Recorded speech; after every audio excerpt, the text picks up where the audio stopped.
बिस्मिल्लाहिर्रहमानिर्रहीम। स्टूडेंट, आज का जो हमारा टॉपिक है वो प्रोबेबिलिटी के एक्सरसाइज से ही रिलेटेड है और इसमें आज हम करेंगे 6.24 जो कि इम्पोर्टेंट क्वेश्चंस भी है और इस तरह के क्वेश्चंस आपके पेपर में आते हैं। अच्छा, डॉक्टर शाहिद कमाल और शेर मोहम्मद चौधरी की बुक है जहाँ से मैं करवा रही हूँ। 6.24 क्वेश्चंस मैं बुक से पढ़ के बता रही हूँ, सोल्यूशन साथ आपको बताऊंगी। कहते हैं, a bag contain 14 identical balls, 4 of which are red, 5 black, 5 white. 6 balls are drawn from a bag. Find the probability 3 are red, at least 2 are white. अब देखिए स्टूडेंट, वो कहते हैं 14 आइडेंटिकल बॉल्स हैं जिसमें से 6 सेलेक्टेड की हैं, ठीक है। तो टोटल सैंपल स्पेस बनाना आपके लिए सबसे पहला काम जो होता है वो हमने टोटल सैंपल स्पेस बनाना होता है कि जब 14 बॉल्स हैं उसमें से 6 सेलेक्ट की हैं तो वो आपके पास टोटल सैंपल बेस जो है वो आपके पास आ जाएंगे, सैंपल पॉइंट्स आ जाएंगे। अब वो कहते हैं कि 4 आपके पास जो बॉल्स हैं वो आपके पास क्या है, रेड हैं, 5 ब्लैक हैं और 5 वाइट हैं। अब वो कहते हैं 3 आर रेड। अगर 6 हमने सेलेक्ट की हैं तो 3 रेड होंगी ना, बाकी आपके पास या तो ब्लैक होगी या वाइट होगी। तो हमारे पास बाकी ब्लैक एंड वाइट टोटल 5 हैं तो वो 10 हो जाएंगे।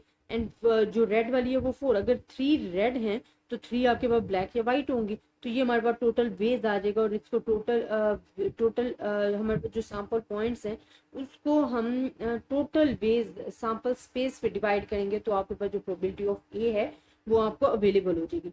सेकेंड पार्ट में कहा है कि एटलीस्ट 2 आर वाइट।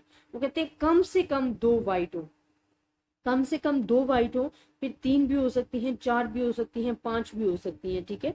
तो यही चीज वो आपको बतानी है। अगर कम से कम, अब देखिए व्हाइट हमारे पास 5 बॉल्स थी, बाकी रह गई है 9, 5 और 4 जो कि रेड और ब्लैक थी, हमने 9। अब वो कहते हैं कम से कम 2 होनी चाहिए, ज्यादा से ज्यादा अगर 6 सेलेक्ट किए तो उसमें से आ सकती हैं, ठीक है। अब हमारे पास क्योंकि 5 बॉल्स हैं तो हम भी 5 तक ही जाएंगे। अब हमारे पास क्या है कि 2, अगर एटलीस्ट 2 आई हैं तो 4 रिमेनिंग आगे, बिकॉज 6 थी। फिर ये 3 भी हो सकती हैं, ये 4 भी हो सकती हैं, ये 5 भी हो सकती हैं, ठीक है। तो यहाँ हमारे पास टोटल बेस को हमने ऐड करना है। ऐड करने से जो हमारे पास सैंपल पॉइंट्स आएंगे वो आप देख सकते हो नंबर ऑफ बी में कि हमारे पास 2289 सैंपल पॉइंट्स आ गए। और इसको अगर आप टोटल सैंपल स्पेस से डिवाइड कर सकते हो तो you can take the probability of B जो कि आपके पास सॉल्व हो गया। और इस तरह के क्वेश्चंस आपके पेपर में आते हैं। सो इसमें अभी किसी किस्म की कंडीशंस नहीं कि सिंपल आपको प्रोबेबिलिटी फाइंड करने का कहा गया है। तो ज्यादातर क्वेश्चंस आई थिंक आपकी एक्सरसाइज में भी ज्यादातर क्वेश्चन जो है वो इसी तरह के ही हैं। 6.25 आपके पास क्वेश्चन है। आपके पास क्वेश्चन में बुक से ही पढ़ के बता रही हूँ कि 3 applicants are to be selected at random out of 4 boys and 6 girls. मतलब 4 बॉयज और 6 गर्ल्स हैं, टोटल 10 मेंबर्स हैं। What is the probability of selecting all girls all boys at least 1 boy. अब ये भी सेम वैसे ही है जिस तरह मैं आपको बता रही थी कि आपके पास टोटल 10 बॉयज हैं, 3 आपने सेलेक्ट किए हैं, तो हमारे पास टोटल बेस जो आ जाएगा वो 120 आ जाएगा। अब वो कहते हैं कि हमने प्रोबेबिलिटी फाइंड करनी है ऑल गर्ल्स की। अब गर्ल्स हमारे पास 6 हैं, ठीक है, गर्ल्स 6 हैं और बॉयज जो हैं वो 4 हैं।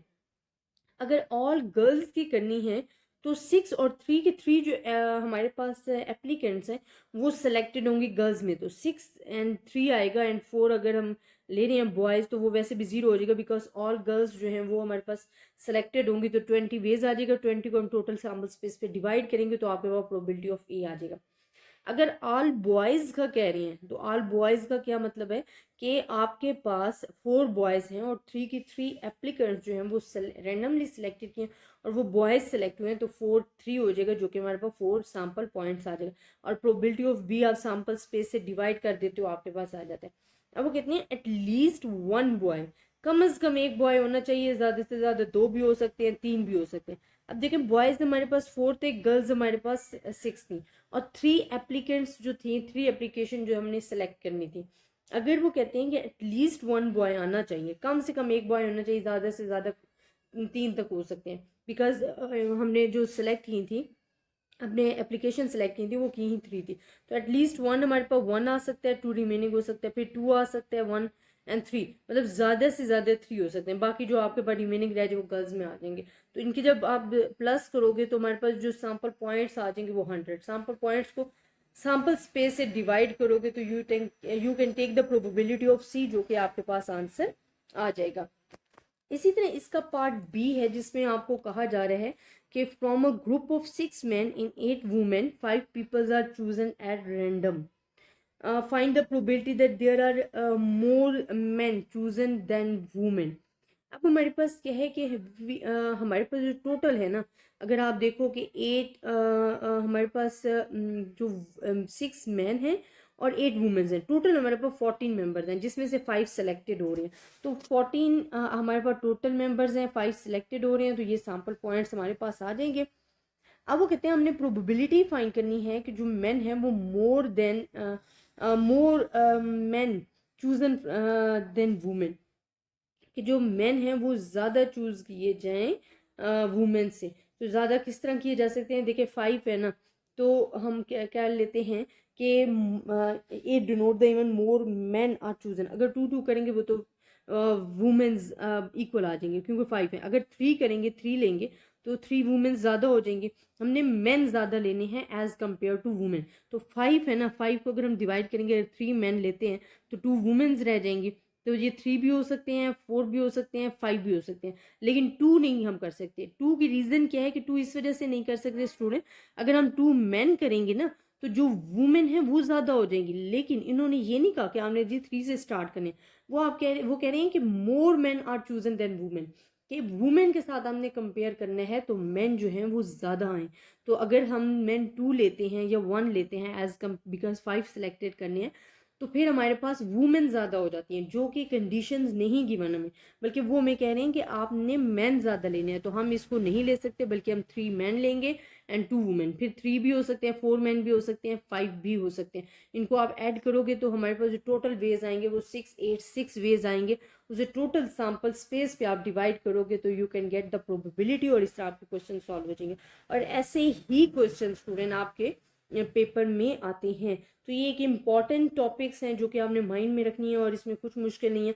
सिर्फ और सिर्फ अगर आपका कॉन्सेप्ट क्लियर है तो आप इजीली अपने क्वेश्चंस को सॉल्व कर सकते हो। तो आई होप स्टूडेंट आपको इस क्वेश्चंस की समझ आई होगी। अगर आपको फिर भी किसी भी किस्म की प्रॉब्लम है आप मुझसे डिस्कस कर सकते हो। मैं इस वजह से आपको 2 या 3 क्वेश्चन प्रोबेबिलिटी के करवा रही हूँ साथ साथ, कि आपका जो कॉन्सेप्ट है ना वो ज़्यादा से ज़्यादा क्लियर होते जाए। तो आई होप आपको इन क्वेश्चंस की भी समझ आई होगी। इस तरह के क्वेश्चंस पेपर में आते भी हैं।